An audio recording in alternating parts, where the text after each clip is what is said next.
on va voir ensemble une introduction à la résistance des matériaux.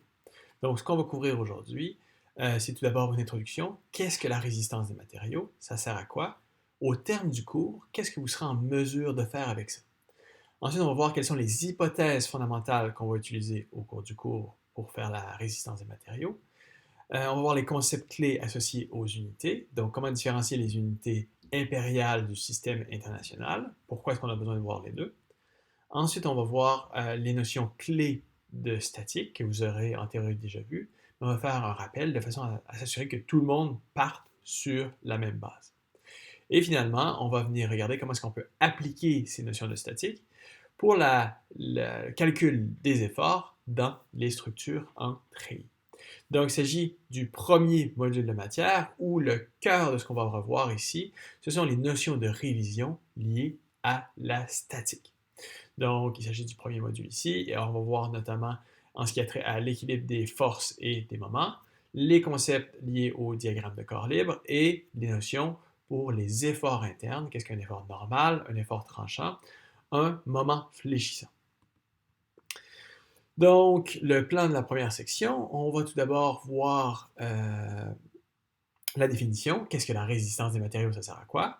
On va venir définir qu'est-ce qui définit la capacité des structures, quels sont les mécanismes de défaillance, quelles sont les sollicitations, et on va venir voir plusieurs applications, notamment les exemples d'effondrement du viaduc de la Concorde, du stationnement souterrain qui s'est effondré à Montréal en 2008, et d'un pont gouverné pour lequel la résistance est gouvernée par la flèche, le pont Langenson en Suisse.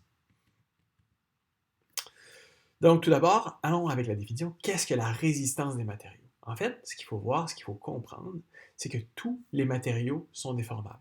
Donc, que ce soit ici, par exemple, mon bloc de mousse, qui évidemment, lorsque j'applique des efforts, va se déformer, mais en fait, le même principe s'applique, que ce soit de la mousse, de l'acier ou le bâtiment dans lequel je suis présentement. Okay? Tous les matériaux se déforment.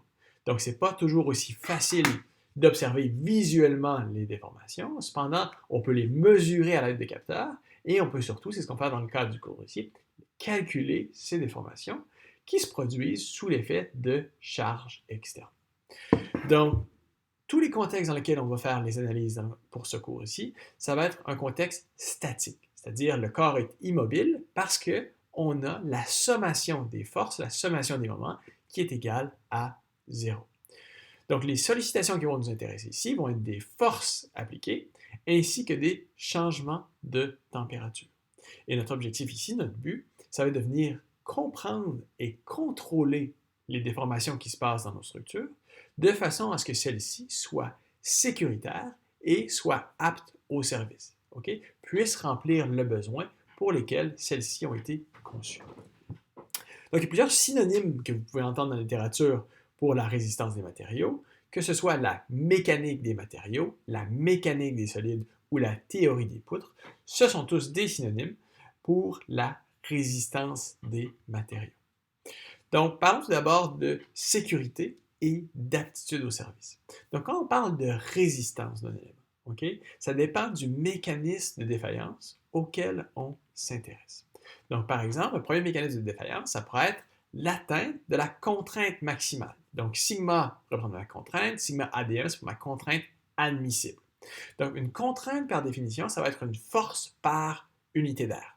Donc, comme on peut voir ici, j'ai une membrure donc, pour laquelle j'ai une force F qui vient s'appliquer de part et d'autre. Pourquoi de part et d'autre? Parce que si je vais être dans un contexte statique, je dois maintenir l'équilibre des forces. Donc, sommation des forces verticales doit être égale à 0. Donc, si je viens faire une coupe interne ici, au niveau qui est représenté, et je viens représenter mes deux demi-barres. Donc, ça veut dire qu'à l'interne, si je dois globalement respecter mon équilibre des forces verticales, je dois à l'interne également respecter l'équilibre de mes efforts. Donc, je dois avoir un effort interne F de part et d'autre de ma coupe, de façon à maintenir cet équilibre statique.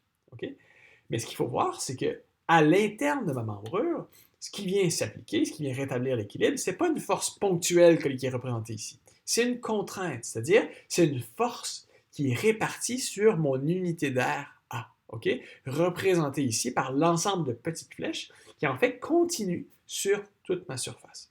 Donc ici, ma contrainte vient représenter l'effort interne qui est dans ma membrure, qui est une force par unité d'air. Ou par définition, une force, ça va être une masse multipliée par une accélération. Donc l'unité des forces, ça va être le newton. Donc 1 newton, c'est 1 kg fois 9,81 mètres par seconde carrée, qui est l'accélération gravitationnelle.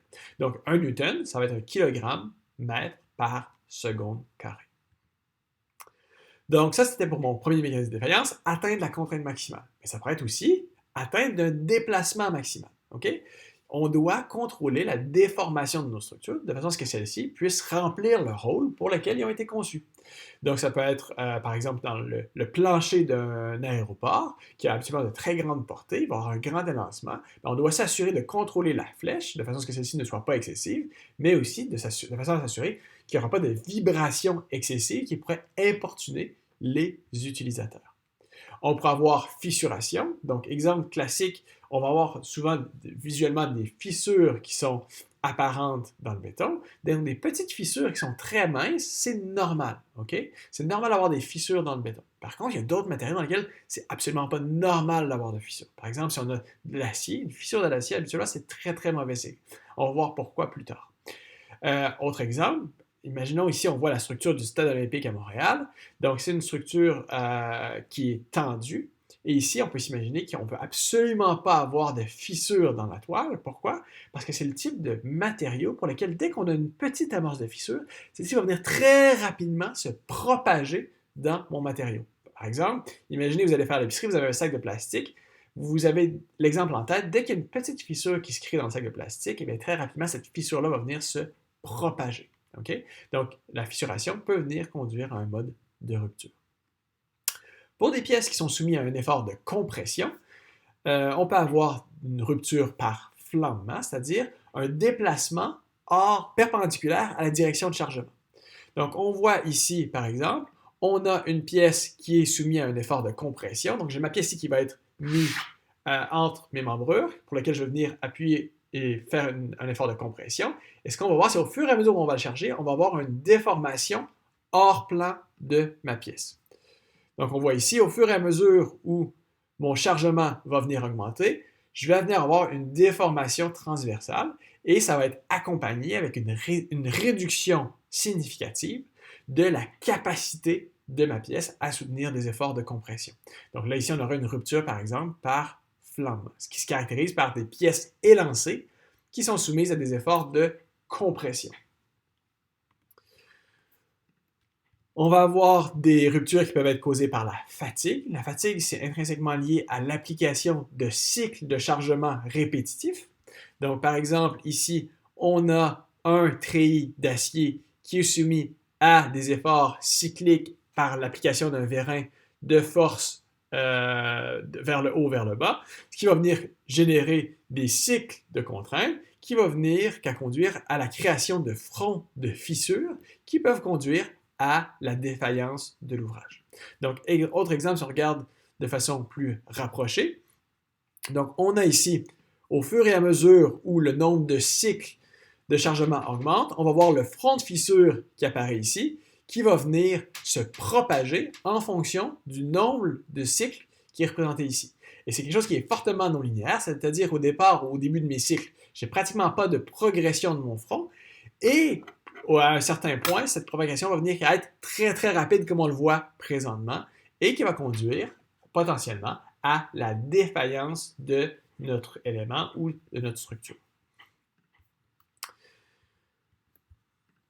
Donc, autre mécanisme de défaillance qu'on pourrait avoir, on pourrait avoir une instabilité dynamique. Un exemple classique, il s'agit du pont de Tacoma. Donc ici, ce qu'on a, c'est une charge de vent. Et cette charge dynamique-là va venir faire entrer en oscillation notre structure, qui va se mettre à avoir des déplacements et des déformations tellement élevées qu'on va venir, qu'après un certain nombre de cycles de chargement, qu'à atteindre la limite de l'ouvrage, qui peut, dans un cas comme celui-ci, conduire à l'effondrement de ma structure. Donc, quels sont les facteurs qui viennent influencer la capacité d'une structure? Donc, il peut y avoir la résistance, ce qu'on appelle la capacité à supporter et à transmettre les charges. Il va avoir la rigidité, donc la capacité à éviter des déformations excessives. Donc, notre structure doit maintenir son intégrité de façon à permettre ou plutôt à éviter d'avoir des déformations qui vont être trop grandes, qui viendraient nuire au rôle pour lequel la structure a été conçue. Par exemple, ce que je vous disais plus tôt, c'est dans un aéroport, on a de grandes portées, on ne veut pas qu'il y ait des déformations trop grandes, ce qui viendrait importuner les utilisateurs. On veut conserver la stabilité, donc on ne veut pas, par exemple, dans le cas d'une grue, que celle-ci, même si elle reste rigide et qu'elle reste suffisamment résistante, qu'elle se renverse. Donc on va avoir une stabilité et conserver une intégrité géométrique par rapport notamment au renversement. On va avoir une certaine endurance, donc capacité à supporter plusieurs cycles de chargement. On va avoir une ductilité, ou ce qu'on appelle plus une résilience, c'est-à-dire une capacité à se déformer au-delà de la limite élastique du matériau sans avoir de rupture fragile. Donc, il y a plusieurs mécanismes de défaillance pour plusieurs types de pièces. Regardons tout d'abord les chargements axiaux. Donc, lorsqu'on a une pièce qui est soumise à un effort de traction, dont je vais venir tirer sur chacune de ses extrémités, habituellement, la défaillance va être atteinte lorsque la contrainte interne va atteindre la contrainte admissible du matériau. Pour les charges de compression, donc si je viens appuyer sur les extrémités de ma pièce, si j'ai une pièce qui est élancée comme celle-ci, mais habituellement, le mode de rupture va être un flambement de ma pièce en compression. Si au contraire, j'ai une pièce qui est très trapue, donc une faible longueur par rapport à une faible dimension transversale, non, une faible longueur par rapport à la dimension transversale, eh bien, la rupture en compression peut être atteinte par atteinte de la limite élastique, mais cette fois-ci en compression. Donc, membrure élancée, j'aurai une défaillance en compression par flambement. Pour des membrures qui sont trapues, je vais avoir atteinte de ma limite élastique. Quels sont maintenant mes mécanismes de défaillance? Pour des chargements transversaux en flexion. Okay? Donc ici, ce qu'on va voir dans le module 6, c'est que lorsqu'on a des chargements de flexion, on va venir générer des contraintes internes de traction et de compression à l'intérieur de ma membrure. Donc ici, on pourra avoir par exemple l'atteinte de la limite élastique en traction ou en compression. Donc dans le cas par exemple quand j'ai un matériau fragile, comme par exemple le béton qui ne serait pas armé, eh bien ici on pourra avoir atteinte de la limite élastique par exemple en traction et propagation d'un front de fissure dans ma membrure. On pourra avoir une rupture en cisaillement vertical. Donc, je pourrais avoir un cisaillement à l'interface d'un plan de rupture ici. On va voir dans le module 6 également que des efforts de flexion viennent également engendrer des efforts de cisaillement qui agissent de façon conjointe. Et je pourrais y avoir une rupture où mon effort de tranchant est le maximum. On va voir que principalement, ça se produit au niveau des points d'application des forces ou au niveau des appuis. On pourrait avoir un cisaillement vertical, on pourrait avoir un cisaillement oblique, mais on pourrait également avoir un cisaillement longitudinal. Donc, l'application de force ou d'efforts de flexion, on va voir, ça viendrait également des efforts de cisaillement longitudinal. Donc, quand est-ce que ça va nous intéresser, ça?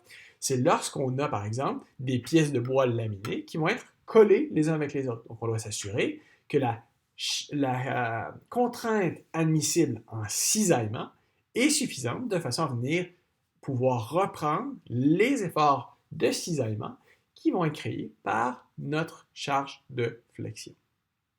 On pourrait avoir ici une défaillance par rapport à l'application d'une charge ponctuelle, notamment à l'appui ou à un point d'application de la force. On pourrait avoir une défaillance par torsion de notre membrure, ou on pourrait avoir une déflexion excessive, ce qui va venir créer simplement une déflexion trop grande, de façon à ce que notre structure ne permettra plus l'utilisation pour laquelle elle a été conçue.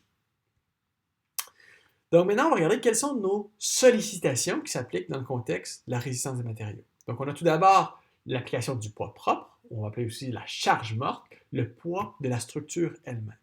On va avoir une surcharge, qu'on va appeler une charge vive, la charge qui vient s'appliquer de façon intermittente sur la structure. Ça pourrait être l'occupation, que ce soit des individus, dans le cas d'un pont, ça pourrait être les automobiles, dans le cas d'un barrage, ça pourrait être la pression d'eau derrière le barrage.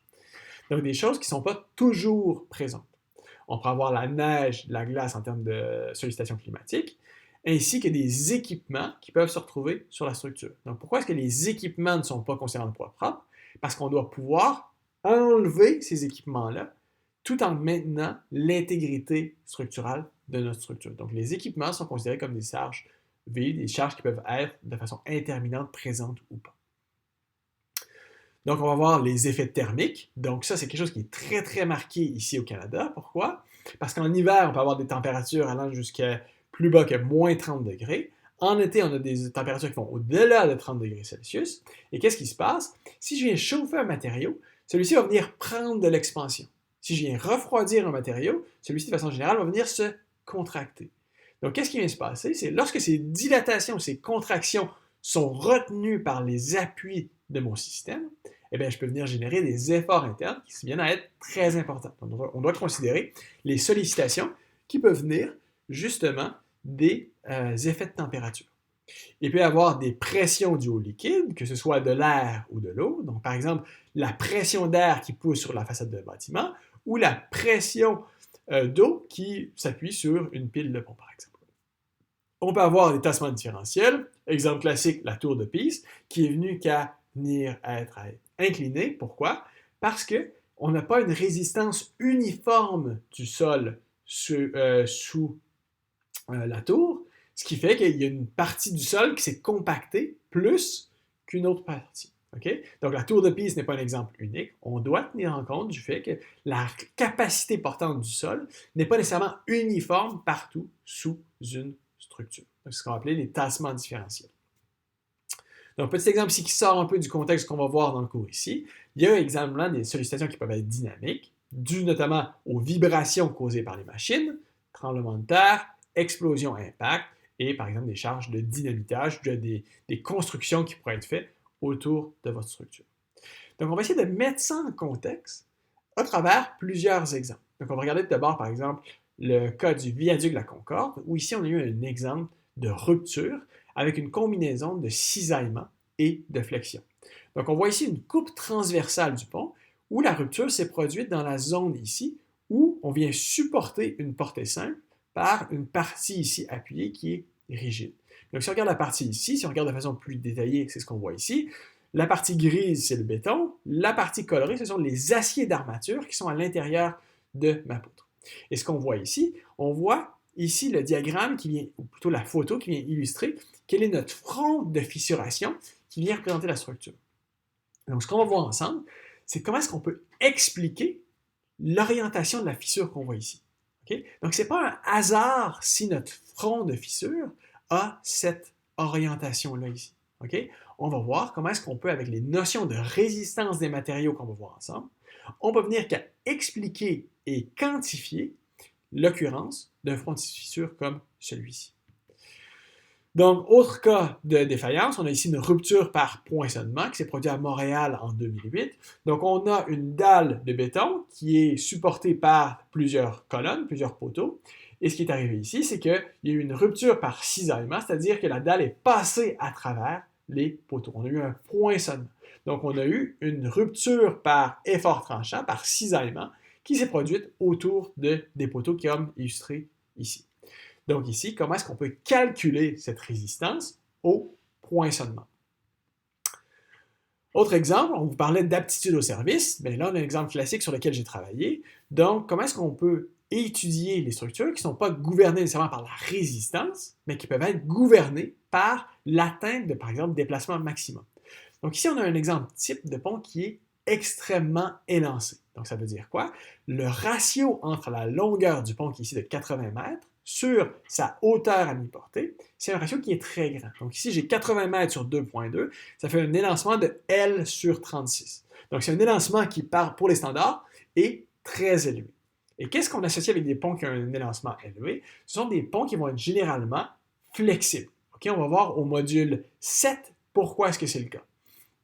Donc ici, ce qu'il faut voir, c'est qu'on doit maintenir la flèche de cette structure-là en deçà d'une certaine quantité donnée, parce qu'on a plus d'une dizaine de voies de chemin de fer qui passent en dessous, et on a un dégagement de simplement 15 cm sous la structure. Donc, si cette structure-là se déplace de plus de 15 cm, eh bien, j'aurai défaillance parce que je ne pourrai plus permettre le trafic ferroviaire sous celui-ci. Donc, comment est-ce qu'on peut s'assurer de façon quantitative que notre flèche pour cette structure-là ne va jamais dépasser notre quantité admissible, qui est de moins de 15 cm. Donc, voilà pour l'introduction. Ce qu'on va voir maintenant, c'est quelles sont les hypothèses clés qu'on va utiliser tout au cours du semestre pour la résistance des matériaux. On va voir d'abord les hypothèses liées à la modélisation d'une structure, ensuite quelles vont être les hypothèses de base pour la mécanique des solides, et finalement, quelles sont les hypothèses, ou plutôt les équations fondamentales, il y en a 3, qu'on va utiliser à répétition tout au long du semestre. Donc, par rapport au comportement d'une structure, donc qu'est-ce qu'on veut définir ici? Donc, tout d'abord, on a la structure réelle. Okay? C'est la structure qu'on veut étudier. Donc, qu'est-ce qu'on a? On a le comportement structurel réel. Donc, celui-ci va venir se déformer, se déplacer, il va avoir des efforts internes. Donc, ce comportement structurel réel, on veut le caractériser, par exemple, avec des essais en laboratoire. Donc, des essais en laboratoire, c'est des structures qui sont idéalisées. Donc, ce qu'on va venir définir ici, c'est un modèle mathématique pour le comportement idéal du modèle. Donc, ça, c'est comme je vous dis, on a un modèle mathématique qui va venir décrire ce comportement idéal. Donc, ces modèles mathématiques-là, c'est ce qu'on va voir dans le contexte du cours ici. Donc, ce que vous allez voir dans des cours plus avancés, notamment par exemple dans un cours d'éléments finis, c'est comment est-ce qu'on peut venir approximer ces modèles mathématiques exacts par des méthodes numériques qui vont vous permettre de faire des géométries beaucoup plus complexes d'analyse de structure. Donc, à partir de ces résolutions-là, on va pouvoir faire un modèle approximatif de ce comportement idéal. Mais là, dans le contexte de CV 1150, le cours de résistance des matériaux, on va se concentrer sur le développement de ces modèles mathématiques qui vont venir représenter le comportement idéal de certaines structures types ou certains éléments types qu'on voit partout dans la conception et l'analyse des structures. Et ces modèles mathématiques qu'on va voir ensemble sont basés sur les actions, par exemple la somme des forces qui doit être nulle, on doit maintenir notre équilibre statique, mais également les notions associées au comportement de matériaux, la géométrie de nos éléments de notre structure et les DDL, nos degrés de liberté. Donc, notre cours ici de résistance des matériaux va se concentrer sur la partie ici, c'est-à-dire la modélisation mathématique du comportement de certaines pièces, notamment des barres, des poutres qui sont fléchies et des assemblages, notamment des assemblages par treillis. Et on va regarder dans ces éléments-là, qu'est-ce qui se produit sous des charges d'élongation, donc compression ou traction, des charges de flexion, donc compression ici, ce sera des efforts axiaux, des efforts de flexion comme ceci, ou des efforts de cisaillement créés par la torsion ou créés par des déplacements différentiels. Donc, quelles sont les hypothèses pour la mécanique des solides, pour la résistance des matériaux? Première hypothèse de base, c'est que notre matériau est continu. Matériau continu, ça veut dire quoi? On doit avoir pas de fissure, pas de discontinuité. Donc, on voit ici un exemple de poutre qui est fortement fissurée. C'est une hypothèse qui va venir déroger d'une hypothèse de base pour la résistance des matériaux. Si on a par exemple des ouvertures dans des éléments qui sont fléchis, on va avoir une discontinuité. Eh bien, ce qu'on va voir ensemble n'est pas applicable dans un cas comme celui-ci. Deuxième hypothèse, c'est qu'on va avoir un matériau qui est homogène, c'est-à-dire qu'il a la même propriété en n'importe quel point dans notre structure. Donc, par exemple, le cas d'un béton. Le béton, à l'échelle matériau, c'est une échelle qui va être hétérogène. Pourquoi? Parce qu'à certains endroits dans mon matériau, j'aurai des agrégats, la roche. À certains autres endroits, je vais avoir ma pâte, mon ciment. Okay? Par contre, si on regarde à l'échelle d'une structure, eh bien, la taille de ces discontinuités-là est relativement faible par rapport à la taille de mon ouvrage et je vais quand même pouvoir, même si à l'échelle matériau c'est hétérogène, à l'échelle structure, considérer ça comme un matériel qui va être homogène. On peut considérer par exemple l'acier qui est un matériau qui va être parfaitement homogène. Ensuite, on va faire l'hypothèse qu'on a un matériel qui est isotrope, c'est-à-dire qu'il a les mêmes propriétés, non seulement en tout point dans l'espace, mais selon toutes les directions. Donc, l'acier et le béton vont être des matériaux qui vont être typiquement isotropes. Le bois va être un matériau qui est typiquement anisotrope. Donc, on n'aura pas la même résistance ou le même comportement dans le sens longitudinal, le long du tronc d'arbre, versus la direction tangentielle versus la direction circonférentielle. Et on va avoir comme hypothèse un matériau qui est sans force résiduelle. Okay? Ça arrive très souvent des matériaux qui vont avoir des forces résiduelles, notamment dues au processus de fabrication. C'est quelque chose qui est clé, notamment dans les membrures d'acier. Donc là, on va voir maintenant quelles sont les équations fondamentales sur lesquelles on va se reposer tout au long du semestre. La première, la clé, c'est l'équilibre des forces, l'équilibre des moments. Donc, comme on est dans un contexte statique, ça veut dire que la sommation des forces doit toujours être égale à 0. La sommation des moments doit également toujours être égale à 0. Ensuite, deuxième équation clé, c'est la compatibilité des déformations. Donc, on est toujours en mesure de venir mettre en relation la déformation des divers éléments qui composent notre structure. Donc, si par exemple, ici, on s'imagine que ce qu'on a sur la partie supérieure ici, c'est un plan rigide, notre plan d'attache, notre réaction d'appui, et on a ici une partie rigide qui vient se déplacer verticalement sans rotation. Eh bien, en fait, ça ici, ça va venir contraindre l'allongement de chacun de mes tirants. Okay? Donc, comme les deux parties sont rigides et se déplacent de façon simplement verticale, bien, je peux dire que l'allongement dans chacun de mes tirants doivent être égaux. Okay? Donc là, je peux venir mettre en relation la compatibilité des déformations entre chacun de mes tirants. Donc, troisième équation fondamentale, c'est les lois constitutives de matériaux. Donc, ça, c'est les lois qui viennent régir l'allongement d'un élément en fonction de la charge appliquée.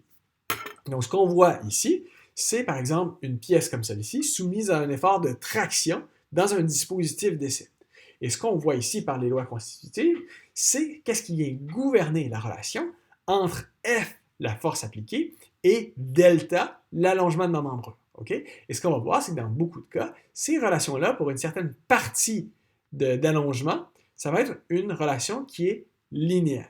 Okay? De façon adimensionnelle, on peut aussi traiter ça, ces lois de comportement, comme des courbes contraintes sigma, donc une force sur l'unité d'air, en fonction de, non pas le déplacement delta, mais plutôt une déformation epsilon, où epsilon, ça va être un allongement sur ma longueur initiale de membrure.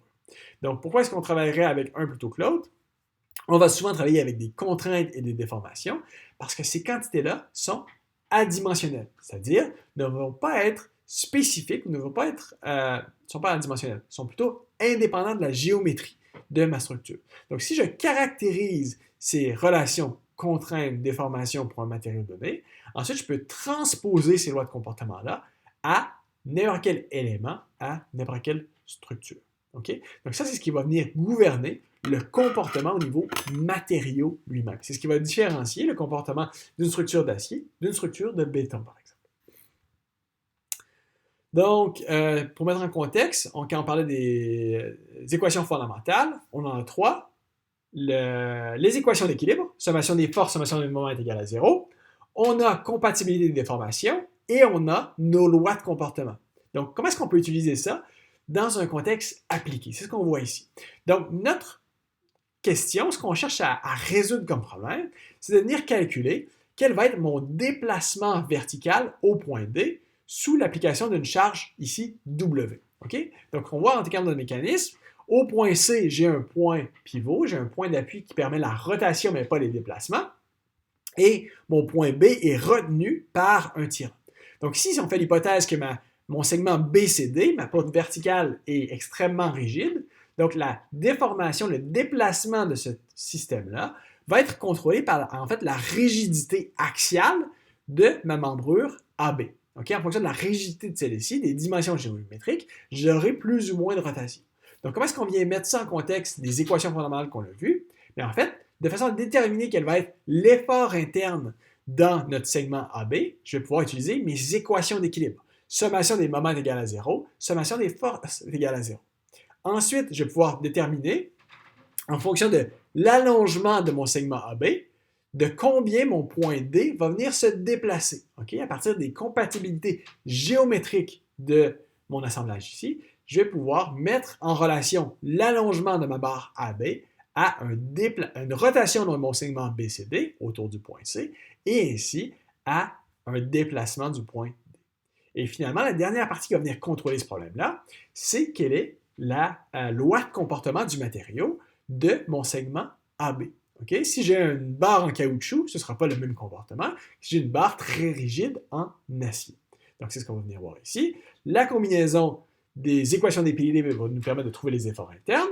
Notre compatibilité géométrique va nous permettre de mettre en relation l'allongement de ma barre AB avec le déplacement au point D. Et ma loi de comportement de matériau va me dire, pour un effort donné dans ma barre AB, de combien celle-ci va venir se déformer, de combien celle-ci va venir s'allonger. Okay? C'est ça qu'on va mettre en contexte tout du long du cours, de façon à voir comment se comportent non seulement les efforts axiaux, mais aussi les efforts de flexion, les efforts de cisaillement, les efforts sous charge de pression interne notamment. OK, donc voyons maintenant un survol des unités. Pourquoi c'est important de faire une notation particulière par rapport aux unités. Donc, on va regarder le système international, le système impérial. Pourquoi? On va regarder certains exemples d'application et on va regarder une stratégie de résolution de problèmes pour les systèmes, notamment dans le système d'unité impériale. Donc, tout d'abord, système impérial, pourquoi est-ce qu'on fait ça? Pourquoi est-ce qu'on se donne la peine de travailler dans le système archaïque de pieds, pouces, etc. Okay? S'il y a juste 3 pays au monde, sur l'entièreté des pays, qui travaillent encore dans le système impérial. Donc, simplement le Libéria, le Myanmar et les États-Unis qui travaillent là-dedans. Okay? Donc, le Libéria et le Myanmar ne viennent pas peser beaucoup dans notre décision. Cependant, les États-Unis, ce sont nos voisins immédiats. Ce sont un immense marché. Et donc, on ne peut pas vraiment les ignorer. Okay? Il y a beaucoup de matériaux, il y a beaucoup de pièces géométriques qui vont venir de manufacturiers américains, qui peuvent être en unité impériale. Et également, il y a plusieurs structures qui auraient pu être construites il y a plusieurs années, qui ont été construites en unité impériale, et donc pour lesquelles vous allez recevoir les plans en unité impériale, et donc vous devez pouvoir être en mesure de comprendre également. Donc, bien que au Canada, on n'utilise pas les systèmes impériaux, notre proximité avec le voisin américain font qu'on doit quand même être en mesure de comprendre ces unités ou les problèmes dans d'autres unités que les systèmes internationaux. Donc, un exemple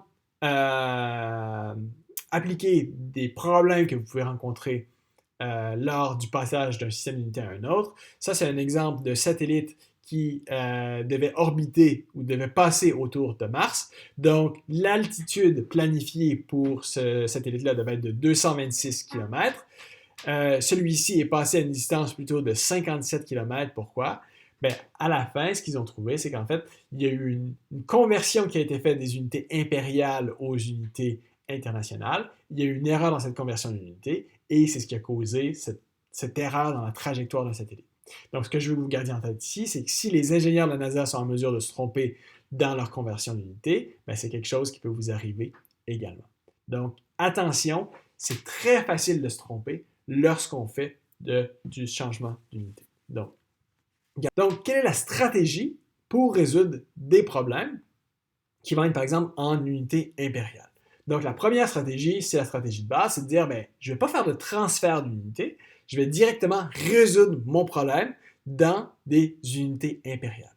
Deuxième stratégie possible, c'est de venir convertir toutes les unités en unités internationales et résoudre notre problème en unité internationale. Donc, les deux stratégies sont possibles, dépendamment de celle qui est la plus applicable pour le problème que vous avez sous les mains. Donc, comment est-ce qu'on passe des unités impériales aux unités internationales ou vice-versa? Donc, on peut voir ici dans le tableau qu'est-ce qui se passe pour faire le changement pour les unités de longueur. Donc, par exemple, si on veut passer de 1 pouce à 1 cm, donc on va voir que 1 pouce fois 2,54, ça va nous donner la quantité en centimètres. Donc, 1 pouce, c'est 2,54 cm. 1 pouce, c'est 25,4 mm. 1 pied, c'est 12 pouces. Okay? On peut avoir ici toutes nos conversions. Donc ça ici, c'est pour nos unités de longueur. Pour les unités d'air, donc l'unité d'air de base en système impérial, ça va être le pouce carré. Donc j'ai un pouce carré ici, qui est 6,45 cm², qui est 645 mm². J'ai la même chose pour les forces. Donc, en ce qui a trait des forces, je vais avoir, par exemple, le Newton, qui est la force en unité internationale, qui va être le pound force, la livre force dans le système impérial. Donc, un pound force, c'est 4,44 newtons. Okay? Et quantité qui est extrêmement utilisée aussi dans le système impérial, c'est le kip qui représente 1000 livres force. Donc, si on fait un récapitulatif des unités de base, pour le système SI, système international, la dimension, ça va être le millimètre, la masse, ça va être le kilogramme, la force, ça va être le newton, un kilogramme mètre par seconde carré.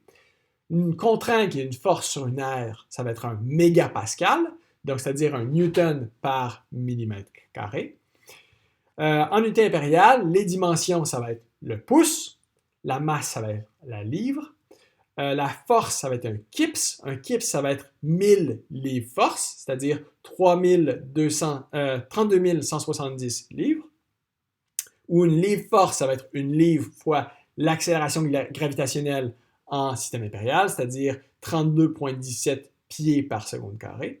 Et ma contrainte va être exprimée en KSI, c'est-à-dire en kips par pouce carré. OK? Et ici, c'est quelque chose auquel vous devez faire extrêmement attention si vous ne voulez pas vous retrouver dans une situation comme celle-ci. Okay? Qu'est-ce que je veux dire ici? C'est que vous devez toujours vous assurer que vous utilisez ce système d'unité de base. Donc, par exemple, si vous travaillez en unité internationale, vous utilisez le millimètre, le newton, le mégapascal. Okay? Si vous venez mélanger des mètres et des mégapascals, eh bien, vos unités ne seront pas compatibles. Parce qu'un mégapascal, ça fait l'hypothèse qu'on a des millimètres carrés pour unité de dimension. Donc, toujours vous assurer, travailler en millimètres, newton, mégapascal. Okay? Quand vous faites vos calculs, travaillez dans ces quantités-là, vous n'aurez pas de problème de compatibilité qui vont complètement invalider vos résultats. OK, maintenant, passons au module où on va faire un rappel des notions clés de statique. Okay? On va bâtir là-dessus tout au long du semestre, donc vous devez être sûr que vos notions sont à jour par rapport à tout ça. Donc, on va voir tout d'abord une méthodologie pour la résolution de problèmes. On va voir la définition en ce qui a trait à qu'est-ce qu'une force, qu'est-ce qu'un moment. On va voir les notions d'équation d'équilibre. Donc, je vous en ai parlé plus tôt, nos sommations des forces est égale à 0, sommation des moments est égale à 0. On va voir les concepts de force externe, de réaction d'appui. Et on va voir le concept le plus clé qu'on va utiliser à répétition, c'est-à-dire le DCL, le diagramme de corps libre, qui va venir nous permettre d'isoler une certaine partie de notre structure et de venir explicitement représenter quelles sont les forces, les efforts en jeu dans celle-ci. Donc tout d'abord, méthode de résolution pour un problème en 4 étapes. Tout d'abord, on vient regarder la définition du problème. Quelles sont les données à disposition? Quelles sont les hypothèses de calcul qui nous sont données? Quelles sont les figures qui viennent résumer le contexte du problème? Et quels sont les résultats attendus? Donc, une fois qu'on a ça, on va venir planifier une solution. C'est-à-dire, quels sont les principes de base sur lesquels on va se reposer? Quelle est la stratégie de résolution? Et quelles sont les équations fondamentales qu'on va utiliser pour effectuer notre résolution? Ensuite, c'est le temps d'effectuer notre solution. Donc, on va se baser sur les 3 mêmes équations fondamentales, nos équations d'équilibre pour les forces et les moments, nos équations de compatibilité des déformations et finalement nos lois constitutives qui viennent énoncer quel est le comportement des matériaux pour notre structure. Et finalement, 4e étape qui est hyper importante, c'est la vérification de notre solution. Okay? Dès que vous faites un calcul, vous allez toujours obtenir un résultat. Okay? C'est pas parce que vous obtenez un résultat que ce résultat-là est bon. Donc, vous devez vous exercer à venir développer votre jugement critique. Okay? Ça veut dire quoi? Ça veut dire être en mesure de juger, avoir à partir des données d'entrée et des charges appliquées sur une structure, est-ce que l'ordre de grandeur des résultats que j'obtiens fait du sens? Okay? Est-ce que c'est un résultat qui est plausible ou pas? Vous devez toujours être en mesure d'avoir ce jugement critique qui va vous permettre de vérifier si les résultats que vous avez sont valides ou non. Donc, par rapport aux unités, par rapport aux signes, par rapport à la magnitude du résultat que vous obtenez. Okay? Donc, ça, c'est un travail de longue haleine. Ça va vous prendre des mois, voire des années de développer ça. Mais c'est très important de s'y mettre, de façon à développer ce jugement d'ingénieur qui va vous permettre de dire, OK, j'ai obtenu un résultat, est-ce que je peux me fier à ce résultat-là? OK? De façon à, c'est quelque chose qui va venir graduellement au fur et à mesure, vous allez voir des problèmes, de façon à développer par rapport aux quantités en jeu, est-ce que mon résultat est valide ou pas? Mais toujours garder ce questionnement en tête, j'ai un résultat, est-ce que celui-ci est bon? OK? Jamais accepter d'emblée un résultat numérique.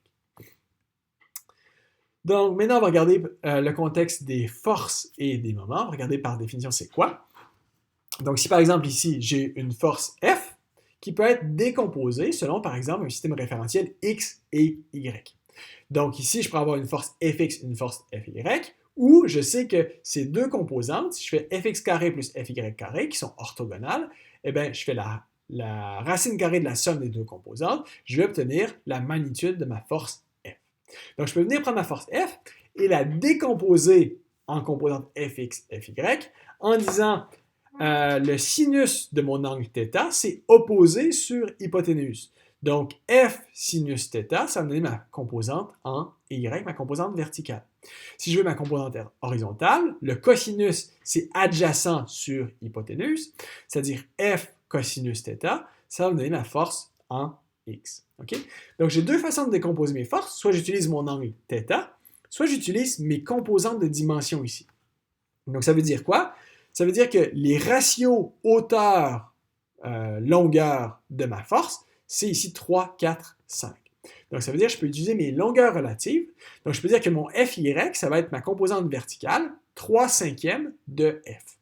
Ma composante horizontale FX, ça va être 4 cinquièmes de F. Okay? Donc, je peux soit utiliser les longueurs relatives ou les angles de façon à venir décomposer mes forces.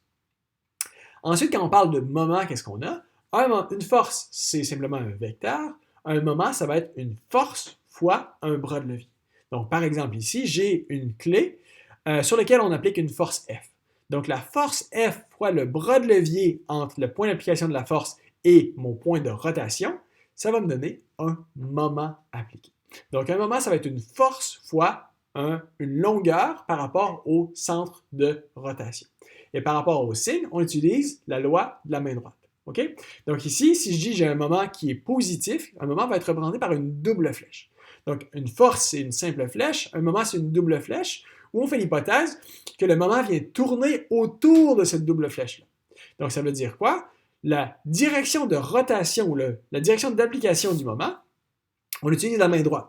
Donc on met le pouce dans la direction de la double flèche et les doigts viennent indiquer la rotation ou le point d'application ou la direction d'application du moment. Si j'ai un moment qui est négatif, bien, je le mets dans la direction opposée et je vois que les doigts viennent pointer dans la direction opposée. C'est la direction inverse pour le moment. Donc ici, on peut avoir un référentiel X, Y, Z. Donc si j'ai par exemple un moment qui agit autour de l'axe Z, donc je mets mon pouce qui va venir sortir ici de l'écran et donc mes doigts qui vont venir faire une rotation de X vers Y. Si j'ai un moment négatif autour de l'axe Z, donc je viens pointer mon pouce dans l'écran et j'aurai une rotation de Y vers X. Okay? Positif X vers Y, négatif Y vers X. Donc, j'ai mes équations d'équilibre en 3D dans un référentiel X, Y et Z. Donc, de façon générale, dans le cours, on va toujours dire X pointe vers la droite, Y pointe vers le haut et Z sort de l'écran. Donc, mes équations d'équilibre me disent que j'ai la sommation des forces. Donc, sommation des forces en X va être positif vers la droite, ça doit être égal à 0. Sommation des forces en Y positif vers le haut doit être égal à 0. Sommation des forces en Z positif vers l'extérieur du tableau doit être égal à 0. Sommation des moments. Donc, moment en X, on dit toujours positif antihoraire. Moment Y, moment Z doit être égal à 0. Donc, si on met ça en application, de façon à, par exemple, sur un système simple comme celui-ci, venir calculer quels vont être mes efforts internes. Donc, ici, j'ai une poutre simplement appuyée, j'ai un appui fixe en A, il est libre de tourner, mais ne peut pas se déplacer horizontalement, ne peut pas se déplacer verticalement. En B, j'ai un appui à rouleau, c'est-à-dire un appui sur lequel je vais venir donner des charges verticales, mais il n'y aura pas mais je vais permettre le déplacement longitudinal. Donc, la seule charge en jeu ici, ça va être une charge de 10 kN appliquée à une distance de 7 mètres de mon point A. Donc, je peux utiliser d'abord la sommation des moments au point A, donc moments autour de l'axe Z. Et je sais que pour maintenir mon équilibre statique, la sommation des moments doit être égale à 0. Donc ici, je peux dire que BY, ma réaction en B, fois un bras de levier de 10 mètres. Donc c'est quelque chose, un moment qui est positif parce que anti-horaire, moins mon moment créé par ma charge externe, soit 10 kN fois un bras de levier de 7 mètres, c'est égal à 0. Donc, ma réaction BY, je peux venir l'isoler de cette équation-là, ça va être 10 kN fois 7 mètres sur 10 mètres, ça va me donner 7 kN, une réaction verticale. Ma réaction AY, je peux venir la trouver, maintenant que j'ai trouvé ma réaction BY, en faisant une sommation des forces est égale à 0. Donc, qu'est-ce que je vais avoir? Je vais avoir ma réaction AY qui est inconnue, moins 10 kN plus 7 kN est égal à 0. Donc, ma réaction AY, ça va être égal à 3 kN. J'ai pu isoler mes deux réactions. Donc ici, notez que quand mes réactions sont inconnues, je vais les poser comme étant positifs selon mon référentiel, c'est-à-dire dans le cas de réaction verticale, ça veut dire que je vais toujours supposer qu'elles sont agissantes vers le haut.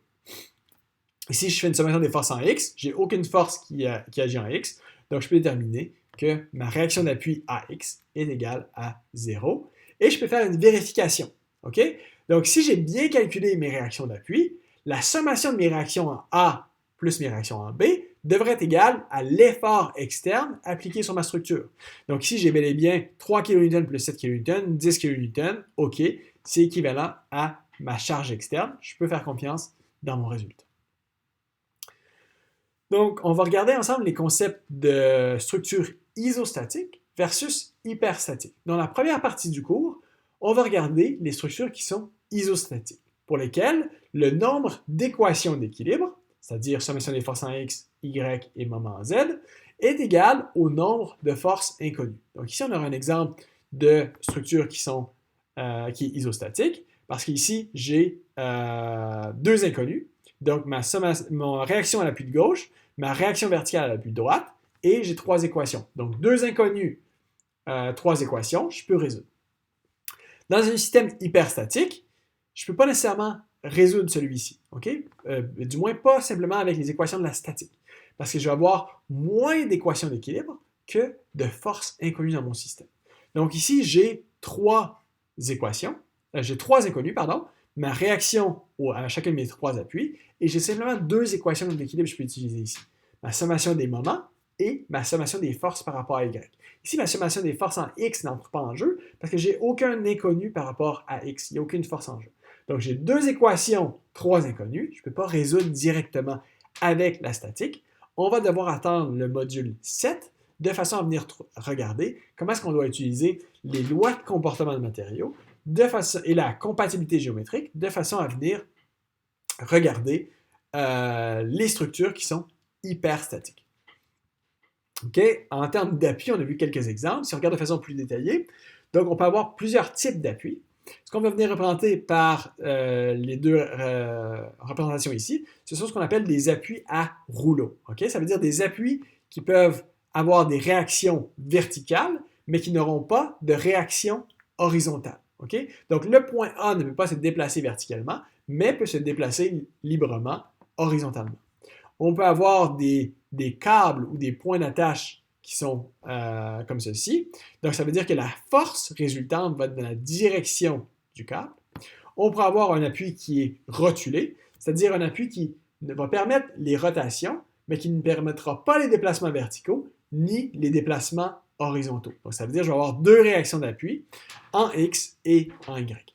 Et finalement, je peux avoir des appuis qui sont fixes, c'est-à-dire un appui qui va complètement venir bloquer les déplacements horizontaux, les déplacements verticaux, ainsi que les rotations. Donc ici, je vais avoir trois réactions d'appui, une réaction verticale, une réaction horizontale et un moment fléchissant lié à la rigidité de mon appui.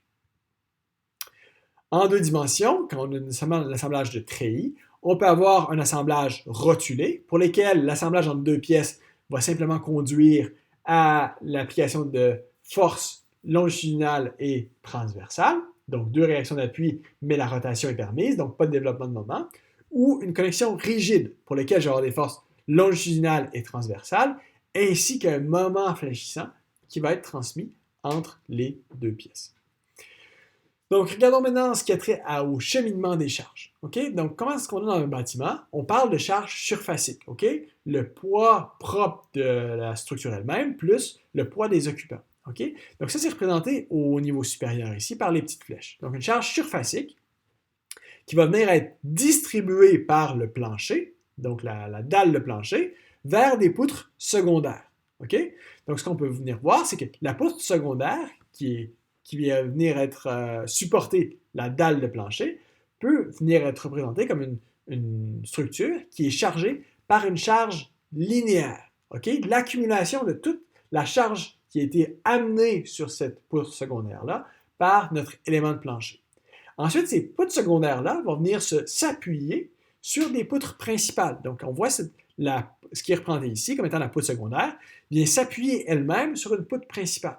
Okay? Donc, on aura une charge ponctuelle sur une poutre principale qui va venir ramener ces efforts-là à nos colonnes, nos poteaux, okay? Qui seront soumis à des efforts axiaux.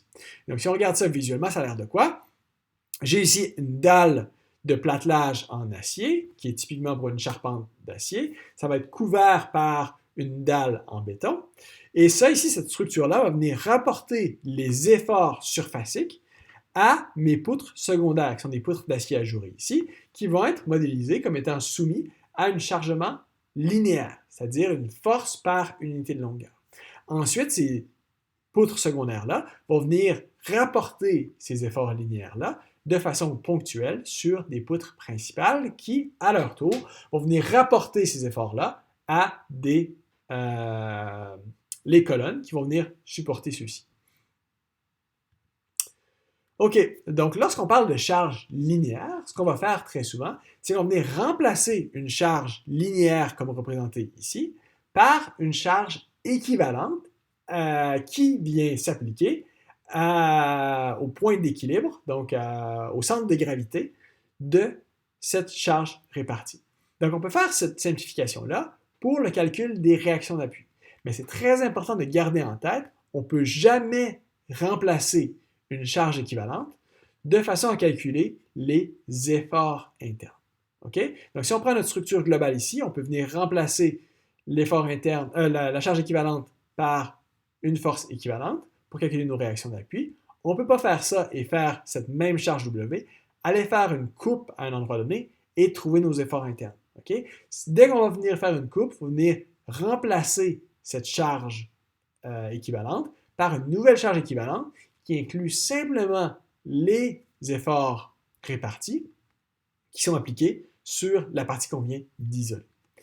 Donc, si on regarde plus en détail le calcul de ces charges équivalentes-là ainsi que leur point d'application, donc si on a une poutre simplement appuyée au point A et au point B, avec une charge répartie qui est de 1500 kN par mètre. C'est une charge linéaire, donc les unités, ça va être une force par unité de longueur. Donc si je peux dire, je peux remplacer cette charge équivalente-là, de façon à trouver mes réactions d'appui, par une charge ponctuelle équivalente, qui va avoir une force de 9000 kN. Pourquoi? Parce que ça va être 1500 kN par mètre fois une longueur de 6 mètres. Donc ça fait 9000 kN. Et le point d'application de cette force, comme celle-ci est uniforme, ça va être à mi-longueur. Donc si j'ai une longueur totale de 6 mètres, la force équivalente va être agir à une distance de 3 mètres de chacun des appuis. Donc ma force P, 1500 kN fois ma longueur de 6 mètres, 9000 kN, mon centre de gravité va être à la moitié de ma longueur totale, 3 mètres. Qu'est-ce qui se passe maintenant si j'ai des charges triangulaires? Donc là, ici, je ne mets pas de triangulaire, ça va être une charge trapézoïdale. Ce que je vais faire, je vais venir décomposer cette charge trapézoïdale en une partie triangulaire, en une seconde partie qui va être rectangulaire. Okay? Donc ma charge P1, qui va être celle qui est équivalente à ma partie rectangulaire ici, ça va être une charge de 1500 kN par mètre, fois une longueur de 6 mètres, qui va me donner 9000 kN. Mon point d'application de cette force-là est la moitié de la longueur, donc 3 mètres. Pour ma charge P2, qui est la charge équivalente pour ma partie triangulaire, qu'est-ce que je vais venir faire?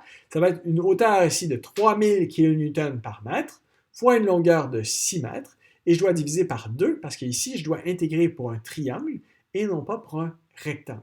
Okay? Donc, ça va faire ma charge ici fois ma longueur divisé par 2 parce que j'ai un triangle plutôt qu'un rectangle. Donc, ça va me donner 9000 kN et le centre de gravité d'un triangle se trouve aux 2/3 de l'origine ou au tiers de la partie ici où j'ai mon angle droit. Donc ici, je peux dire que mon point d'application pour cette charge P2 va être aux 2/3 de ma longueur, donc 2/3 de 6 mètres, à 3 mètres. Donc si je veux calculer mes réactions d'appui à partir de ces charges équivalentes, je peux commencer avec une sommation des moments Z par rapport au point A, qui doit être égal à 0. Donc je vais avoir ma réaction inconnue BY, fois un bras de levier de 6 mètres, moins ma charge P1, donc 9000 kN fois un bras de levier de 3 mètres, moins 9000 kN fois un bras de levier de 4 mètres. Tout ça, ça va être égal à 0. Donc, ça me permet d'isoler BY, qui va être ici égal à 10 500 kN. Maintenant, je connais BY, j'ai mes forces qui sont connues, je peux venir isoler AY. En faisant une sommation des forces en Y est égale à 0, c'est-à-dire j'ai AY, moins 9000 plus BY, qui va être égal à 0. Je peux isoler mon AY, qui va être égal à 7500 kN. OK, donc regardons maintenant le concept des diagrammes de corps libre. C'est clé, on va utiliser ça à répétition tout au long du cours. Donc, imaginons qu'on a une pièce, un assemblage, une structure comme celle-ci. Et ce qu'on veut faire, c'est venir trouver quels sont les efforts internes pour une courbe arbitraire, ici à une distance x de mon point A. Donc, ce qu'on peut faire, c'est qu'on peut venir couper de façon fictive cette structure-là et de venir représenter explicitement quels vont être les efforts internes dans cette structure. Donc, j'aurai un effort tranchant, j'aurai un moment fléchissant, j'aurai un effort normal. Okay? Et si je veux maintenir l'équilibre statique de ma pièce, eh bien, je dois avoir de façon de part et d'autre l'équilibre de ces efforts internes. C'est-à-dire, si j'ai un effort de traction ici à gauche, je vais avoir un effort de traction à droite. Si j'ai un effort tranchant dans une direction ici, je vais avoir un effort tranchant dans une direction opposée de l'autre côté. Même chose pour ce qui est des moments. Donc, ce qu'on va utiliser tout au long du cours comme convention de signes, c'est qu'on va dire que tous les signes qui sont représentés ici sont considérés comme étant des efforts internes de signes positifs. Okay, ça veut dire quoi? Si on regarde du côté droit de ma coupe ici, okay, donc ça c'est le côté droit, le même côté que j'aurais ici. Donc si j'ai un effort tranchant qui pointe vers le bas, c'est-à-dire qu'il va créer une rotation horaire, ça va être un effort tranchant positif. Des efforts axiaux qui vont venir faire des efforts de traction vont être considérés comme positifs. Des efforts internes qui feraient des efforts de compression vont être considérés comme négatifs. Et finalement, des moments fléchissants qui vont venir créer, si on peut dire, comme un peu un sourire. Vous voyez, là, cette rotation vers le bas. Donc, un effort de moment fléchissant comme ceci va être positif, ou au contraire, un effort comme ceci serait négatif. Donc, sourire positif, donc sourire comme ceci positif, négatif. OK?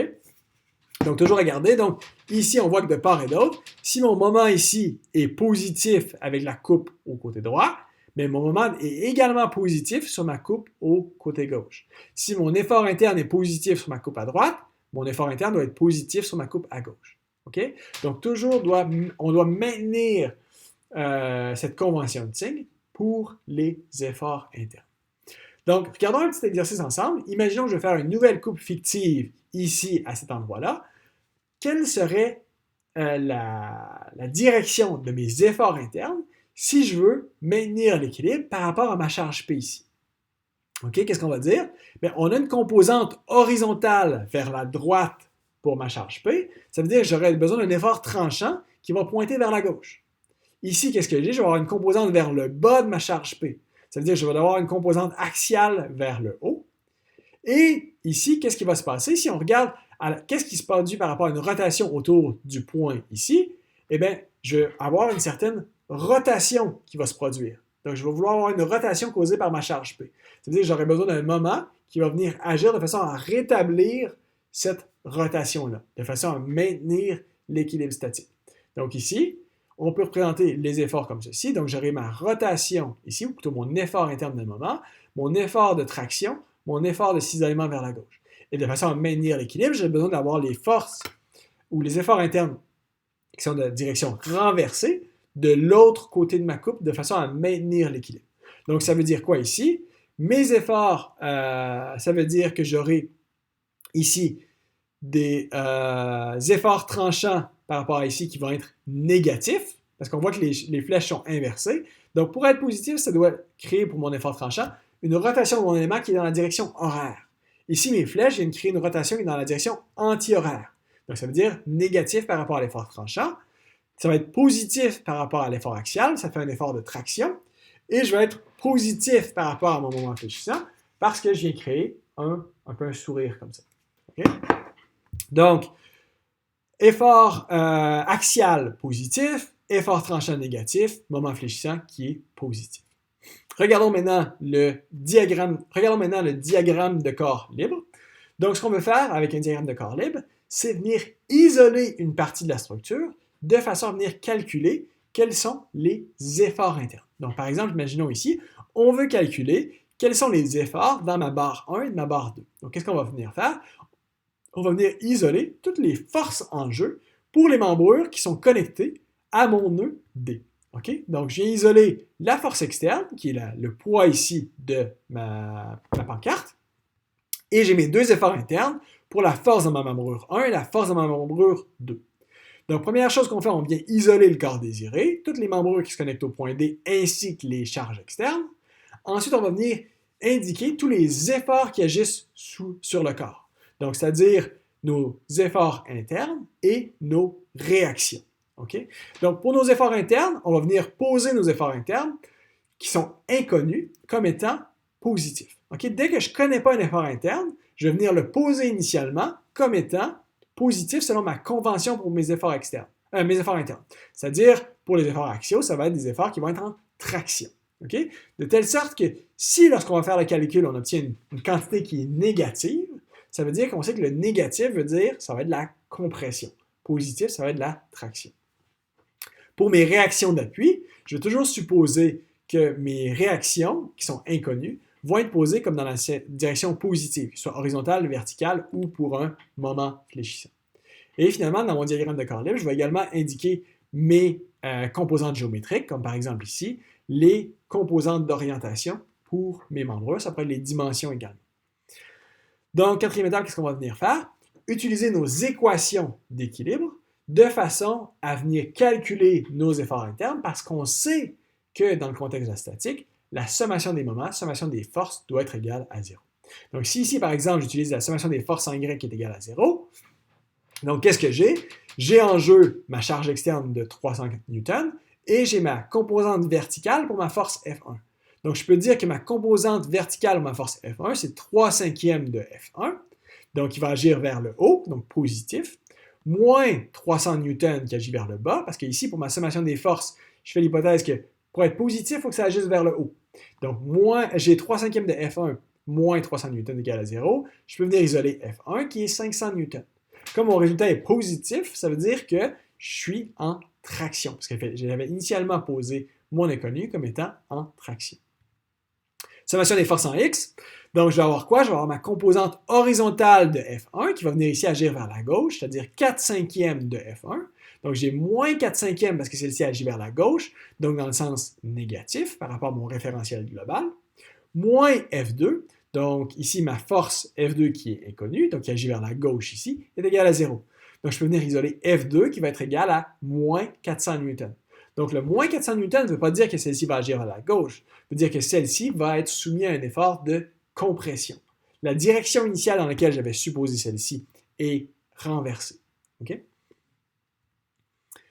Donc, regardons maintenant comment est-ce qu'on peut généraliser ceci de façon à venir évaluer, de façon à venir calculer les efforts dans les treillis. On va voir une première méthode, la méthode des joints. Ensuite, on va voir la méthode des sections qui nous permet de venir isoler certaines sous-parties des treillis. On va regarder deux exemples par rapport à ça. Comment est-ce qu'on peut calculer les efforts internes dans une structure en treillis et ensuite, comment est-ce qu'on peut venir explicitement représenter les diagrammes pour les efforts internes. Donc, regardons d'abord la méthode des joints de façon à résoudre les efforts internes dans les treillis. Donc, il y a trois étapes. Tout d'abord, ce qu'on va venir faire, c'est venir bâtir un diagramme de corps libre global de façon à venir explicitement représenter les efforts externes, nos réactions d'appui qui sont inconnues, et on va venir calculer nos réactions d'appui à partir de nos équations d'équilibre global. Sommation des forces en X est égale à 0, sommation des forces en Y est égale à 0, et sommation des moments est égale à 0. Deuxième étape, on va venir tracer notre diagramme de corps libre pour chaque nœud. Donc, un nœud à la fois. On va venir isoler un à un chacun de nos nœuds de façon à venir isoler nos forces inconnues. Et donc, on va venir faire ce calcul des forces inconnues sur notre diagramme de corps libre en maintenant l'équilibre, c'est-à-dire sommation des forces en X est égale à 0, sommation des forces en Y est égale à 0. Donc ici, on n'a plus de diagramme par rapport à la sommation des moments, parce que dans un treillis, il n'y a aucune rotation qui est permise, ou il y a aucune, toutes les rotations sont permises, il n'y a aucun moment qui est transmis entre les nœuds d'un treillis. Donc ici, je ne vais pas aller en détail dans la méthode des nœuds. Si vous voulez voir, il y a des exemples détaillés, notamment pour cette structure-là, qui sont disponibles dans les notes du professeur Léger. Donc plutôt, ce que je vais faire, c'est que je vais aller plus en profondeur dans la méthode des sections, qui est plus souvent utilisée, parce que ça nous permet d'aller spécifiquement calculer les efforts internes à des points spécifiques dans notre treillis. Donc on a 4 étapes. Premièrement, c'est toujours la même chose. On va venir représenter un diagramme de corps libre global, de façon à venir représenter nos réactions d'appui qui sont inconnues et les calculer à partir de nos équations d'équilibre. Sommation des forces est égale à 0, sommation des moments est égale à 0. Ensuite, ce qu'on va faire avec la méthode des sections, c'est qu'on va venir faire une coupe à une section donnée, qui va passer par un maximum de 3 membrures pour lesquelles on ne connaît pas les forces. Pourquoi maximum de 3 membrures? Parce qu'ici, on a 3 équations d'équilibre. Si on a 3 équations d'équilibre, on ne peut qu'aller chercher 3 forces qui sont inconnues. On va ensuite tracer le diagramme de corps libre pour la section isolée. Et ce qu'on va venir faire, c'est qu'on va venir calculer encore une fois les forces inconnues à partir de l'équilibre des efforts, sommation des forces en X, sommation des forces en Y. Et ça va nous permettre, et on peut utiliser également sommation des moments en Z, pour calculer les efforts internes dans un nombre restreint de membrures. Donc, mettons ça en application. On a le treillis ici qui est composé par 4 sous-parties qui ont chacun une longueur de 2,4 mètres. On a 2 charges appliquées, une charge de 12 kN au point E, charge de 12 kN au point G. Ce qu'on va faire 2 coupes, une première ici et une deuxième ici, de façon à explicitement venir calculer les forces internes dans les segments A, C, C, D et DF. De même façon, on va venir faire une coupe au segment ici, de façon à venir calculer les efforts internes dans les membrures EG, GF et FH. Donc, si on regarde ça plus en détail, donc le plan de résolution pour cet exercice-là, tout d'abord, on va venir calculer les réactions d'appui de notre structure, de notre RBY, RJY. Deuxième étape, on va venir faire nos coupes, soit la première ici, soit la deuxième, plus un diagramme de corps libre où on va venir simplement garder, si je coupe ici, la partie gauche. Si on coupe ici, je vais garder simplement la partie droite. Et je vais venir explicitement représenter les efforts internes qui sont nécessaires de façon à venir maintenir l'équilibre pour la partie que j'ai gardée. Et ensuite, une fois qu'on aura ça, on va venir utiliser nos équations de l'équilibre de façon à venir calculer quels sont nos efforts internes. Oh. Pardon.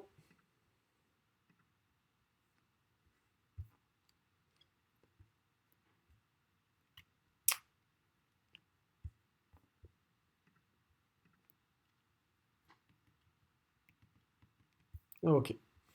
Donc, regardons ici. Donc, première étape, on calcule nos réactions d'appui. Donc, on va faire une sommation des moments au point J par rapport au point Z.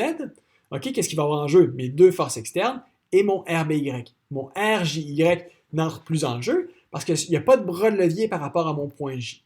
Donc, qu'est-ce que je peux dire? Je peux dire tout d'abord, j'ai mon RBY, donc qui est ma réaction en B, fois un bras de levier de 4 fois 2,4 mètres, la distance entre mon point B et mon point J. Donc ça va créer un moment qui est négatif parce qu'on dit qu'un moment positif est dans la direction fait une rotation dans la direction anti-horaire. Donc mon RBY va venir faire une rotation horaire autour de mon point J. Ensuite, j'ai plus 12 kN fois 4,8 mètres, plus 12 kN fois 2,4 mètres. Donc tout ça, ça doit être égal à 0. Mon seul inconnu, c'est RBY. Je peux venir isoler. RBY est égal à 9 kN. je l'avais posé vers le haut, je suis positif, j'ai bel et bien une réaction verticale vers le haut. Je fais une sommation des forces en Y est égale à 0.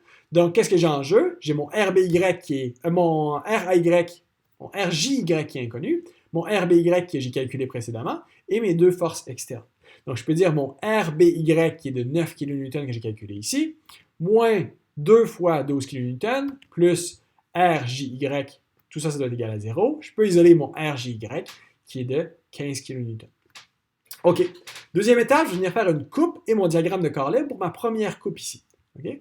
Donc, qu'est-ce que je vais avoir? Je vais avoir pour mes segments C, D et DF, je fais une coupe comme celle-ci qui vient intersecter mes trois membrures. OK? Donc, ici, qu'est-ce qu'on va venir faire? J'ai ma réaction d'appui RBY qui est de 9 kN que j'avais calculé précédemment. Je vais venir également représenter mes efforts internes qui sont inconnus. Par exemple, FAC, FDC et FDF.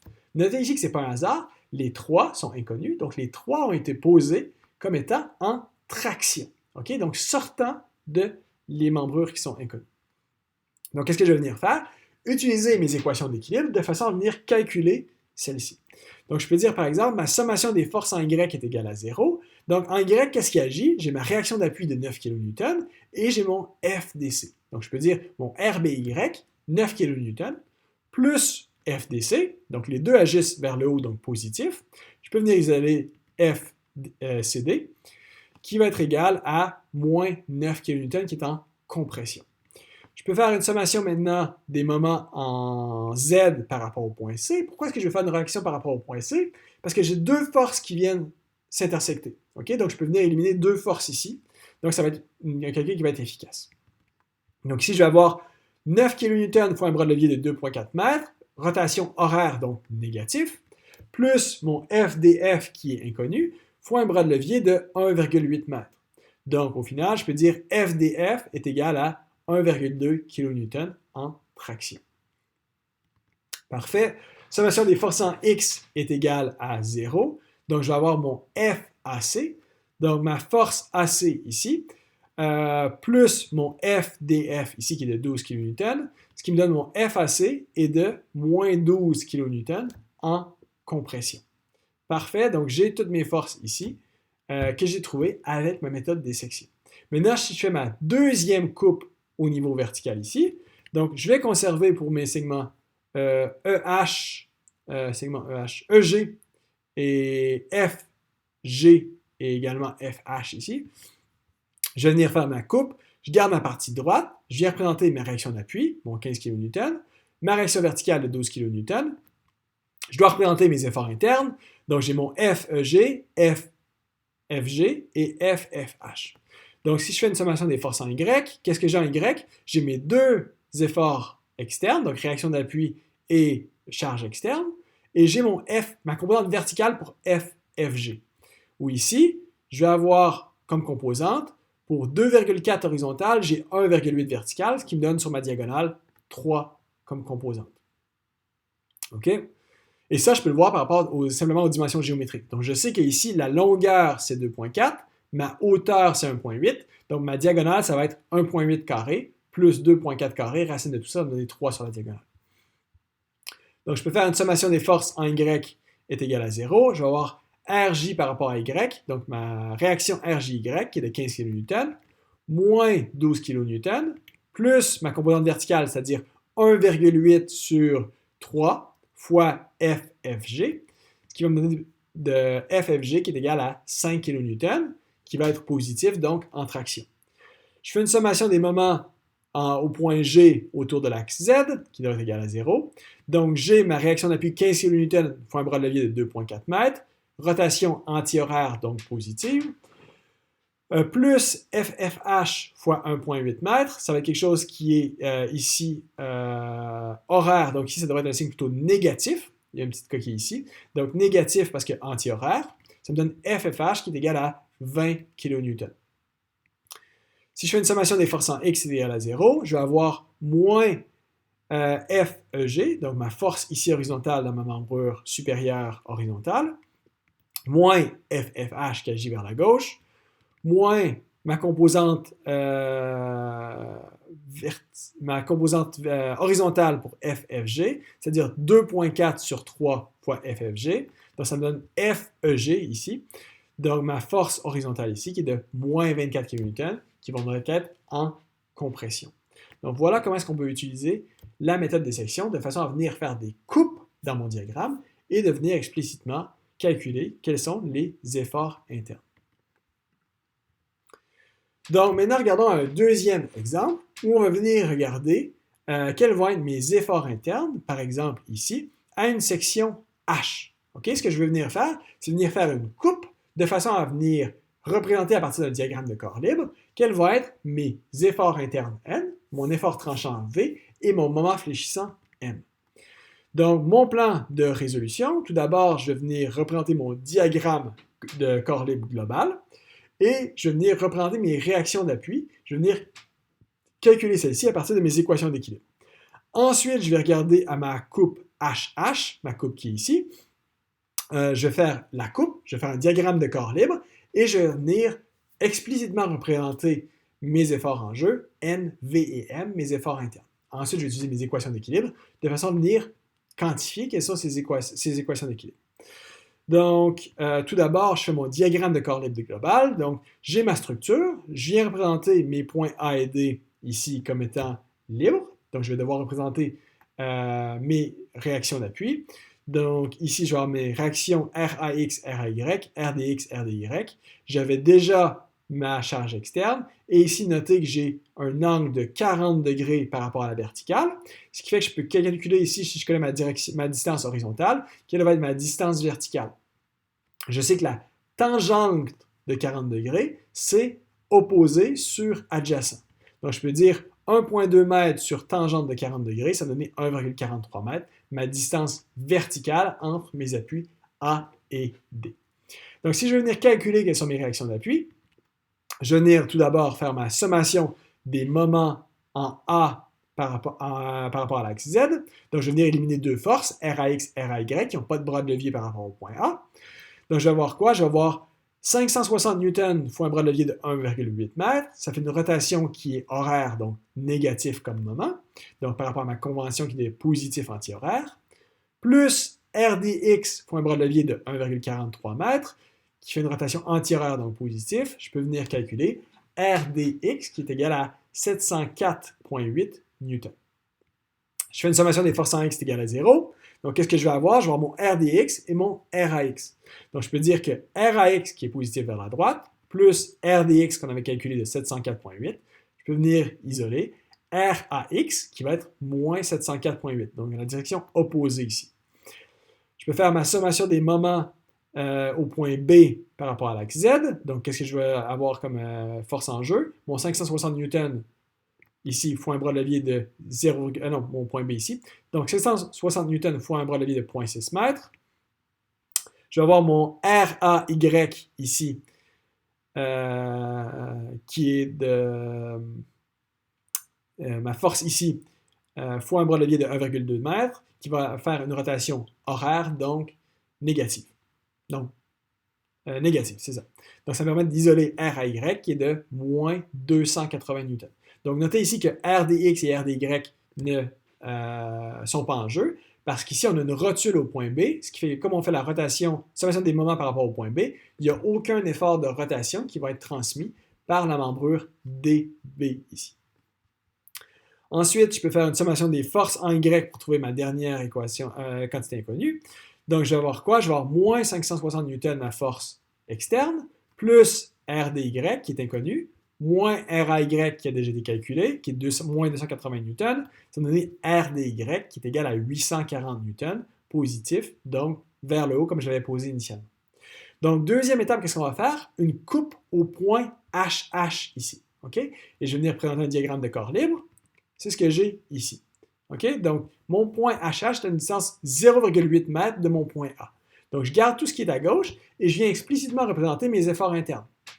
Plutôt mes réactions d'appui ici. Donc, j'ai ma réaction RAY de moins 280 newtons, RAX qui est moins 704,8 newtons. Et j'ai mes efforts internes ici. Donc, j'ai mon effort tranchant VH, mon effort normal NH et mon moment fléchissant MH. Parfait, donc je vais faire mon équation d'équilibre ici pour ma section qui a été coupée.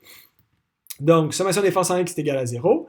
J'ai moins 704,8 newtons plus NH, ça me permet de dire NH est égal à 704,8 newtons en traction. Parce que, rappelez-vous, mes efforts internes ici, qui sont inconnus, sont toujours posés comme positifs. Rappelez-vous, effort normal, ça va être en traction.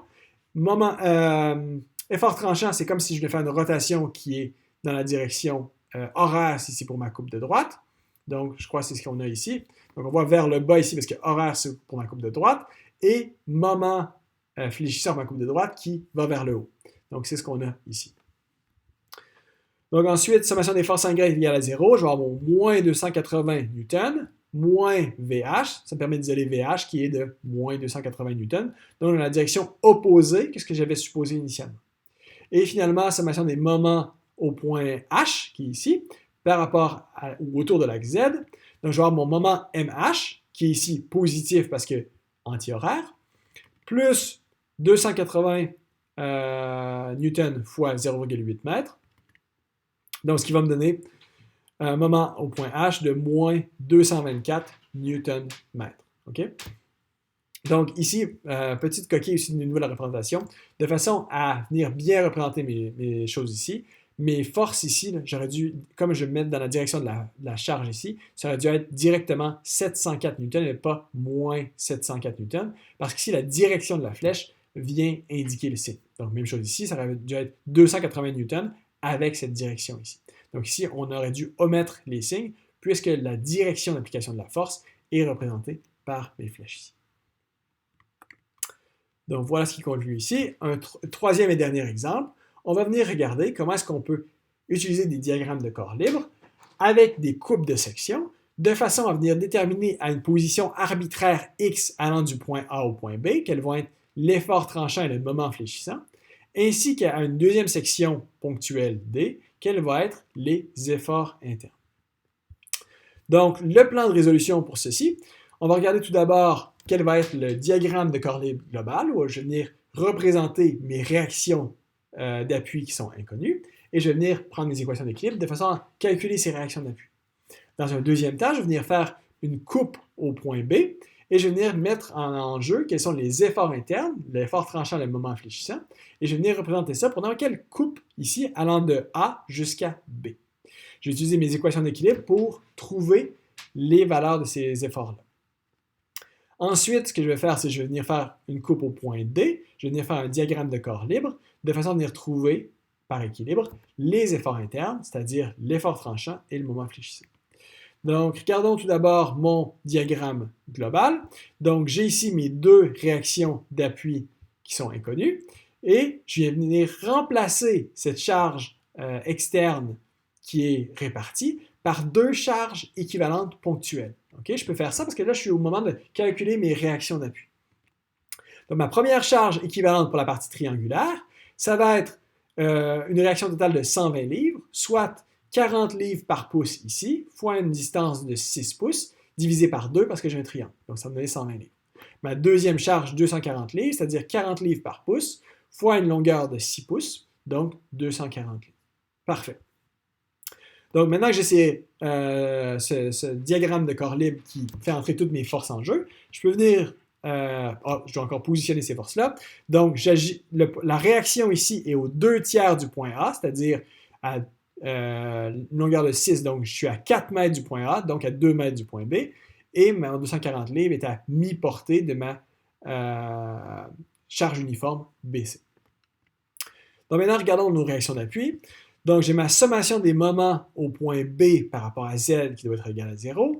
Donc, je vais avoir 120 livres ici fois un bras de levier de 2 pouces, positif parce qu'il y a rotation anti-horaire, moins 240 livres fois 3 pouces, plus RCY fois 6 pouces. OK? Donc, ça me permet d'isoler RCY qui va être égal à 80 livres vers le haut. Si je fais une sommation des forces en Y qui doit être égale à 0, donc je vais avoir mon RBY positif puisque vers le haut, qui est inconnu, plus mon RCY de 80 livres, moins mes deux charges externes, moins 120 livres, moins 240, ça me donne mon RBY qui est égal à 280 livres vers le haut. Parfait, j'ai calculé mes deux réactions d'appui. Maintenant, ce que je vais venir faire, c'est que je vais venir faire une coupe à une distance X du point A et venir représenter explicitement quels sont mes efforts internes. Donc, je me fais une coupe ici où j'ai représenté mon diagramme de corps libre, okay, qui peut être n'importe où entre le point A et le point B. Donc, j'ai mon point A, j'ai une distance X du point A et j'ai une charge triangulaire. Okay?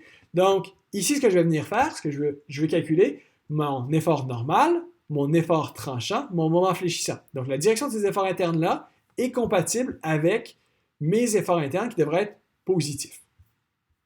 Donc, ce que je vais venir faire, ma charge ici au sommet de ma charge triangulaire, mais pas à 6 pouces, à une distance quelconque X, ça va être quoi? Ça va être moins 40 livres par pouce fois X sur 6. OK? Ça veut dire quoi?